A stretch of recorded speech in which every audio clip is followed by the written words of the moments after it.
final flight control tests will be performed along with final tests with the Eastern Range instrumentation, and then we will be ready for launch. Right now, we are at T-minus 12 minutes, 12 seconds and counting. All fueling operations are underway. The Atlas V booster is being filled with liquid oxygen and RP-1, a rocket-grade kerosene. The fuel that will power the first stage's RD-180 engine, which produces more than 860,000 pounds of thrust. The Centaur upper stage also is being filled with liquid oxygen and liquid hydrogen. The Centaur upper stage is powered by a single Aerojet Rocketdyne RL-10 engine. The tanks are expected to reach flight levels at T-minus 5 minutes. Things are progressing well toward liftoff at 5:02 p.m. We do have a 2-hour launch window should that become necessary for tonight's launch attempt. But at this time, we are not aware of working any technical issues, and weather is go. So there's lots going on, and while we follow the action here in Atlas Launch Control, we go back to Tori for more on NOAA's GOES-S mission. Tori? Thanks, Mike. On today's broadcast, you will hear from program managers from NOAA and NASA to learn about the GOES-S spacecraft and how it fits into the GOES satellite system. You will hear more about the Atlas V rocket and its liftoff capability from United Launch Alliance. You will hear from NASA's Launch Services Program representatives who will further explain why the ULA Atlas V rocket was selected for this spacecraft, and also learn more about their mission, their role in this mission. NOAA's GOES-S satellite launching today is part of a 4-satellite program called the GOES-R series that includes GOES-R, now GOES-16, GOES-S, T, and U. GOES-S will be renamed GOES-17 once it reaches geostationary orbit. The GOES-R series is NOAA's latest and greatest in the GOES satellite system and will extend its operational availability through 2036. These highly sophisticated weather satellites will provide significantly enhanced weather forecasting capabilities across the Western Hemisphere.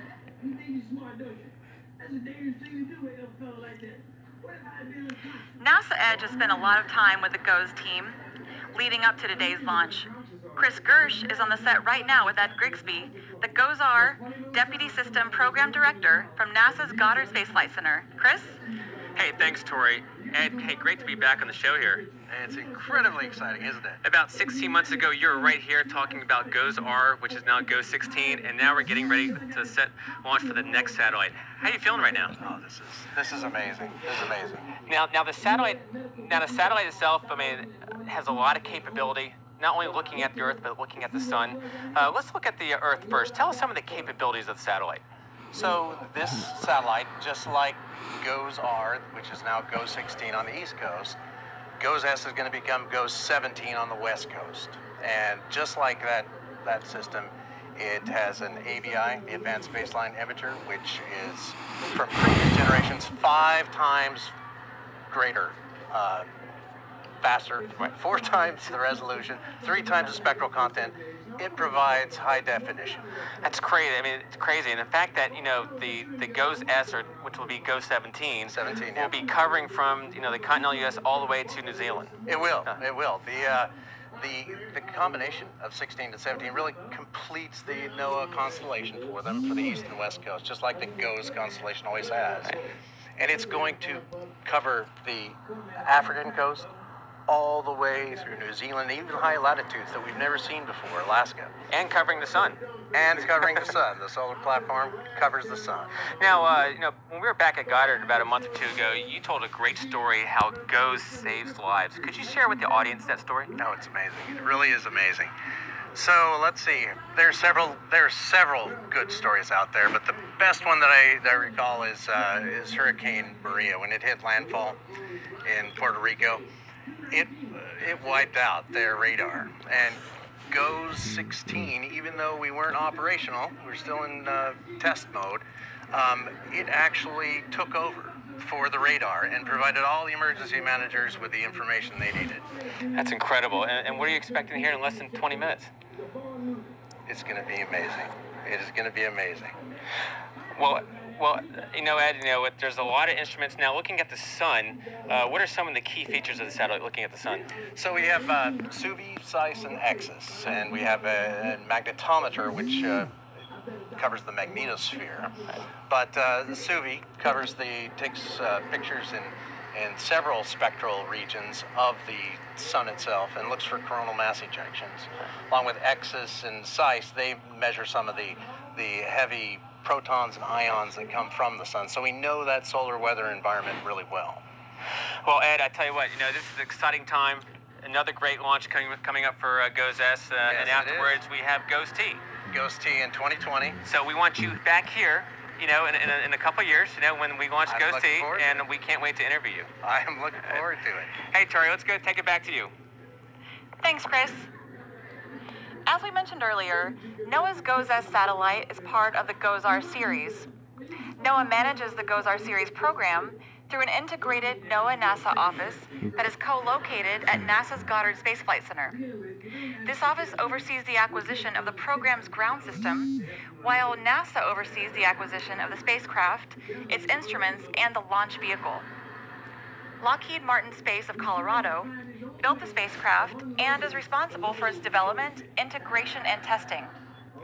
Mission operations will be performed by NOAA at their satellite operations facility in Maryland.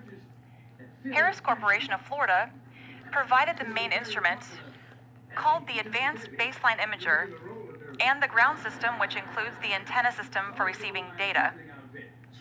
United Launch Alliance of Colorado is the provider of the Atlas V launch service. NASA's Launch Services Program, based at Kennedy Space Center in Florida, manages the agency's efforts to commercially provide rockets for science missions such as NOAA's GOES-S, and also directs the overall launch effort, including overseeing development and integration of the rocket with the spacecraft. Let's now go back to Atlas Launch Control for an update on the count. Josh and Mike, how are things progressing over there? Thank you, Tori. Things are still progressing to a 5:02 p.m. liftoff of the Atlas V with NOAA's GOES-S. From Atlas Launch Control, we're just about a minute away from entering a hold in the count. This is a planned 15-minute hold at the T-4 mark. Although the T-clock stops, launch teams continue to work diligently toward liftoff. The T-clock is the official countdown clock and is stopped at that mark in the countdown and holds for 15 minutes. At the end of the hold, both the T- and L- clocks will be synced, and only 4 minutes will remain until launch. While we were away, we got an update from Launch Weather Officer Clay Flynn that we now have a 100% GO weather forecast for GOES-S. They've removed the constraint for cumulus clouds, so we have nothing to worry about on weather at this time. Everything is green. Additionally, NASA launch manager Tim Dunn has briefed the team that upper-level winds are not a constraint for the opening of today's launch window at 5:02.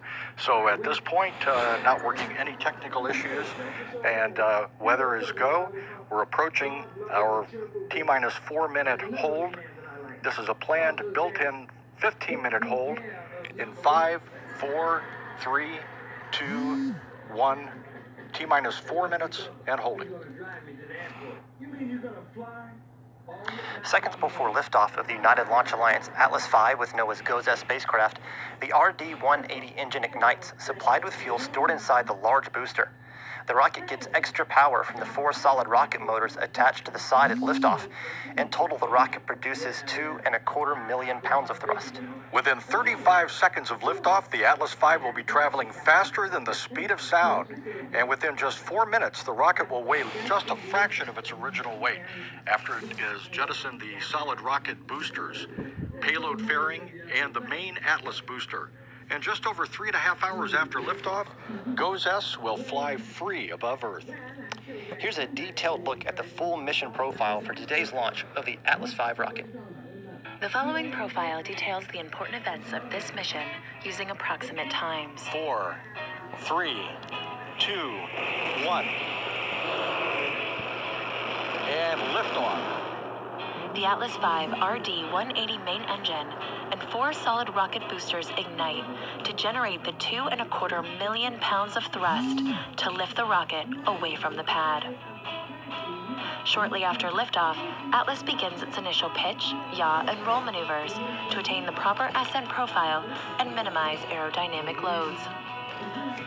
The Atlas V reaches Mach 1, the speed of sound, at 35 seconds. At 47 seconds, the vehicle experiences maximum dynamic pressure. All 4 solid rocket boosters, or SRBs, are jettisoned at 1 minute 50 seconds. 1 minute 40 seconds later, the payload fairing is jettisoned. Approaching booster engine cutoff, the Atlas V burns propellant at a rate of 1,856 pounds per second, traveling at over 13,340 miles per hour, and is located 83 miles in altitude and 267 miles downrange. Booster engine cutoff occurs 4 minutes 22 seconds after liftoff. 6 seconds later, the booster stage is jettisoned.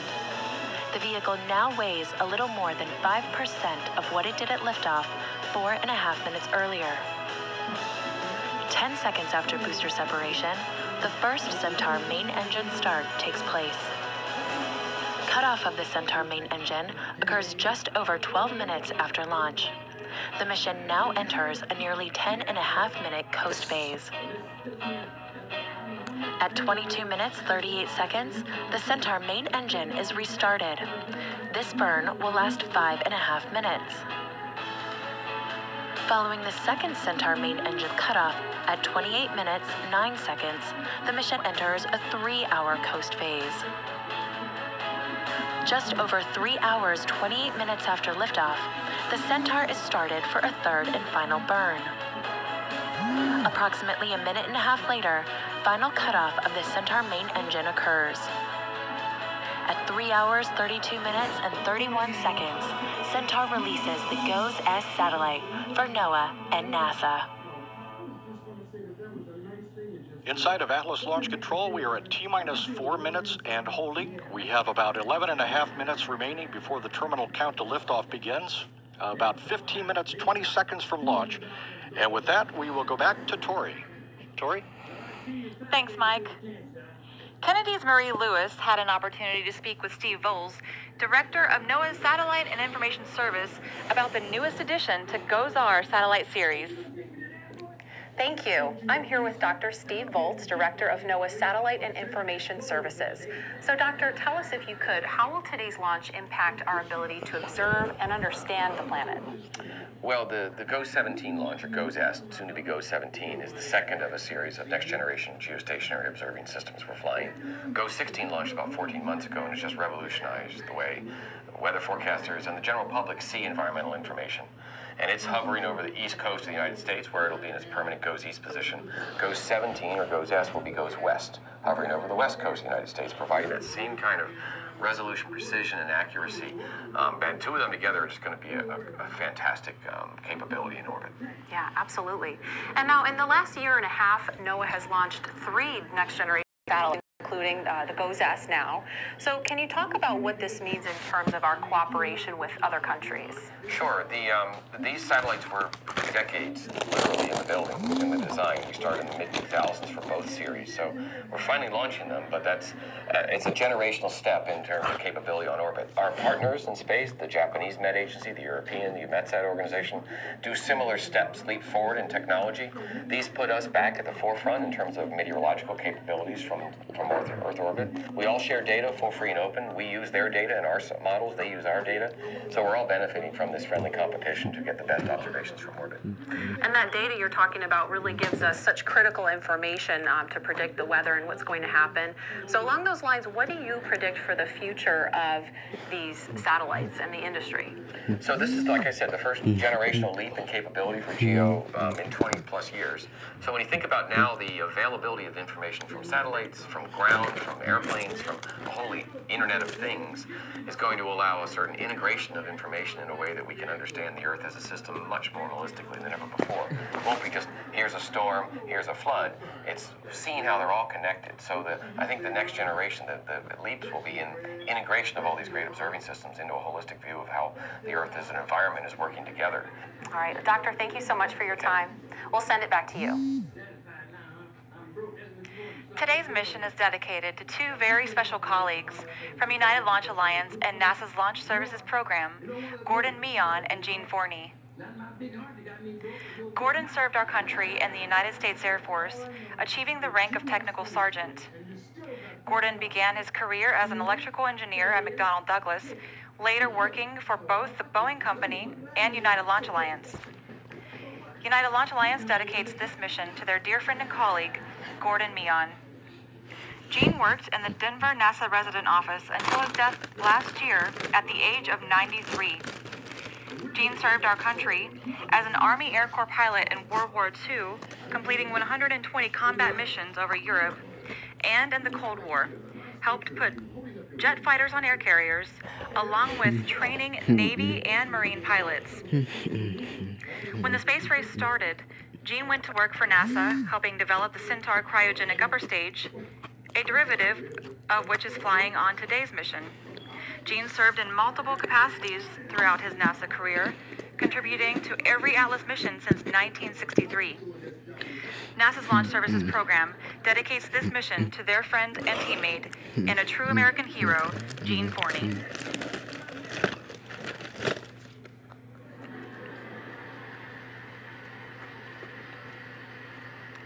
As we mentioned earlier, GOES-S is the second satellite in NOAA's latest generation of geostationary operational environmental satellites, known as the GOES-R series.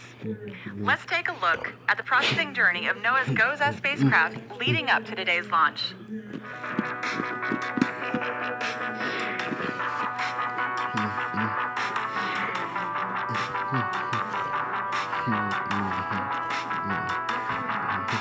Oh, they actually had to talk.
Welcome those of you just joining us on Facebook Live.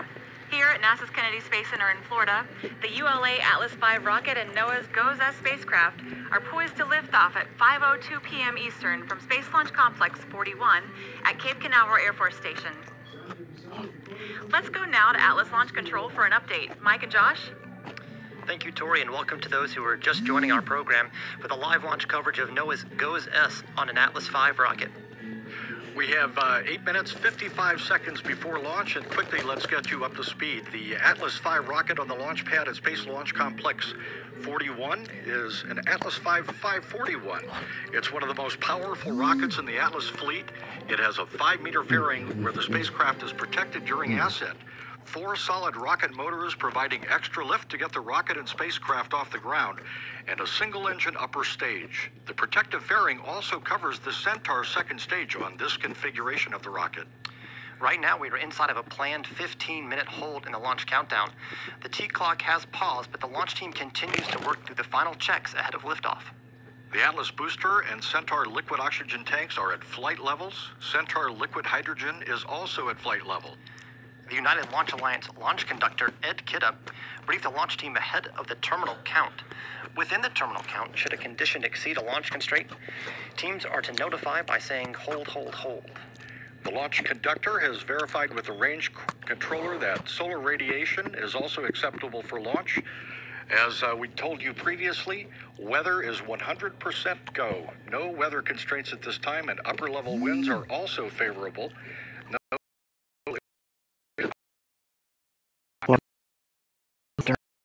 NASA launch manager Tim Dunn has polled his team. The Eastern Range has conducted its readiness poll. Launch conductor Ed Kidda has asked the NASA spacecraft coordinator to configure NOAA's GOES-S for launch, and launch director Tom Heater has conferred with mission managers for a go, no-go status. We're standing by for a final status check with all launch disciplines. We're 7 minutes, 13 seconds away from launch. Launch conductor Ed Kidda will conduct a status check to continue the launch count and come out of our T-minus 4-minute hold. 3, 2, status check to proceed with terminal count. Atlas systems propulsion. Go. Hydraulics. Go. Pneumatics. Go. LO2. Go. Water. Go. Centaur systems propulsion. Go. Pneumatics. Go. LO2. Go. LH2. Go. Has gas. Go. Electrical systems airborne. Go. Ground. Go. Facility. Go. RFFTS. Go. Flight control. Go. GCQ. Go. COM. Go. Umbilicals. Go. ECS. Go. Redline monitor. Go. Quality. Go. Ops safety manager. Go. ULA safety officer. Go. Vehicle system engineer. Uh-oh. Go. Anomaly chief. ACs go. Range coordinator. Clear to proceed. Launch director. You have permission to launch. Proceeding with the count. And as you heard, launch conductor Ed Kidda has received a go from all stations to continue the countdown. We're scheduled to release the hold in about 1 minute, 45 seconds and count down to an on-time liftoff of the United Launch Alliance Atlas V rocket and NOAA's GOES-S spacecraft at 5:02 p.m. Eastern Standard Time. Bro, oh my God. We're 5:02. How you gonna say the rocket gonna launch at 5:02 Eastern Standard Time and it's over 5:02? Spacecraft on internal power. Spacecraft is on internal power. All steps complete prior to terminal count. The GOES-S spacecraft configured for launch on internal power. Everything is go. 5 minutes away from launch.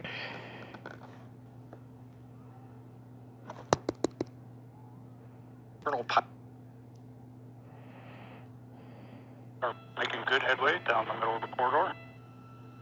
Current altitude is 129 miles. Downrange distance is 701 miles. Current velocity 13,903 miles per hour. Listening to the voice of United Launch Alliance flight commentator Marty Malinowski describing the flight of the Atlas and Centaur. Shows basically a nominal booster.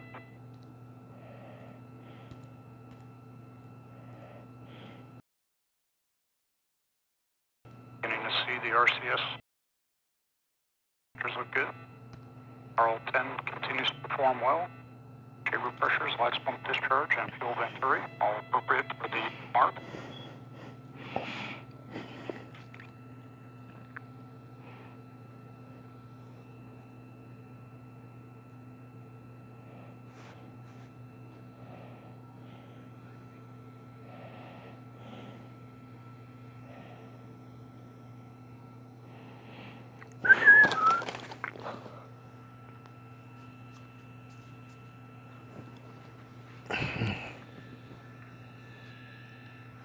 We're 7 minutes into the flight of GOES-S.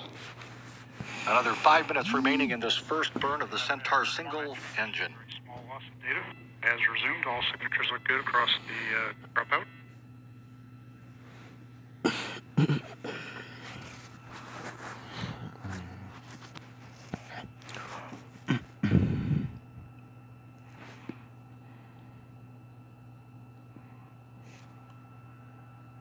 Current altitude is 146 miles, downrange distance 1094. Current velocity is 14,685.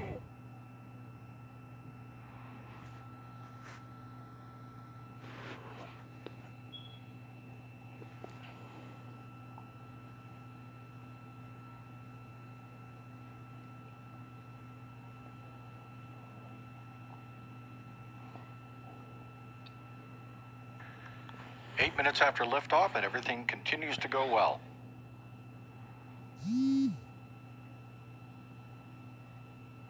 I'll be dead if you. I'll be dead if I don't see this. I'll be dead, man. We have about 4 more minutes left in the burn of the Centaur main engine cuts off. That would be called MECO 1. Oxidizer rich condition. DC, box pump discharge, and fuel venturi all look good.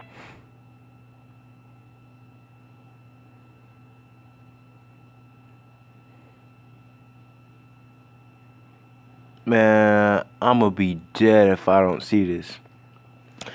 Y'all gonna make me mad if I don't see this rocket launch.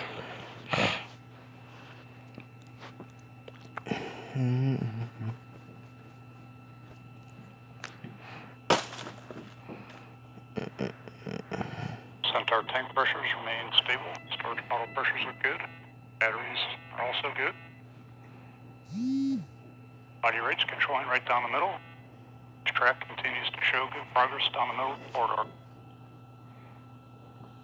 3 minutes remaining in this burn of the Centaur engine.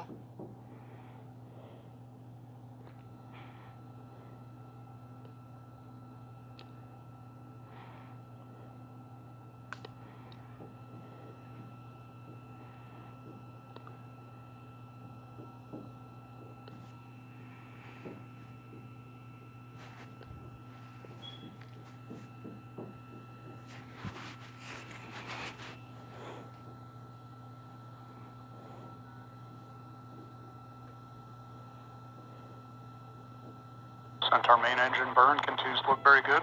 Chamber pressures, box pump discharge, and fuel venturi all within expected parameters. And we are 10 minutes into flight. Hydrazine line temperatures have nearly achieved bottle outlet temperatures at this point. Continue to see light RCS firings. Still running slightly oxidizer rich at this point in the burn.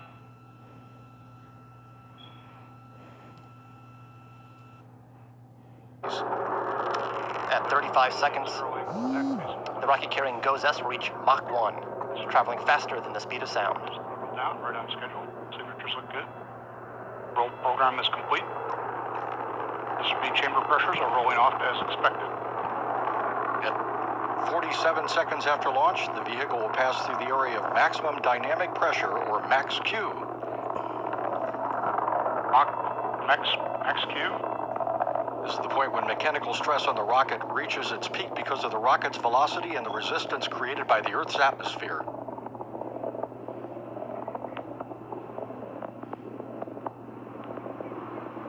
Booster has throttled up as expected. You are also hearing the voice of United Launch Alliance flight commentator Marty Malinowski. SRB chamber pressures continue to look good, have plateaued. At 1 minute 50 seconds into flight, the first 2 solid rocket boosters will be jettisoned, followed about a second and a half later by burnout. other boosters. And we have indication of SRB burnout. Booster engine continues to perform well. Approximately 10 seconds to SRB jettison.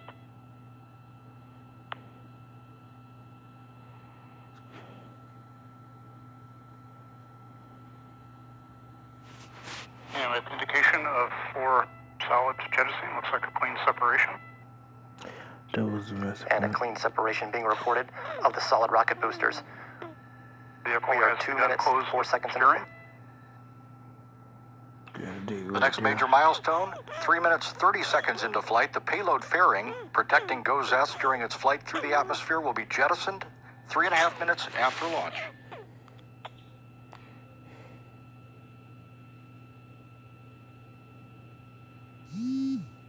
Booster has throttled down as expected.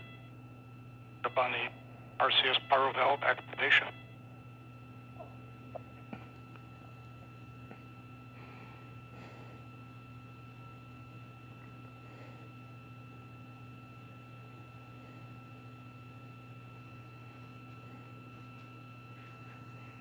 We have the RCS pyro valve activation at this point. System is pressurizing to flight levels. Signatures look good.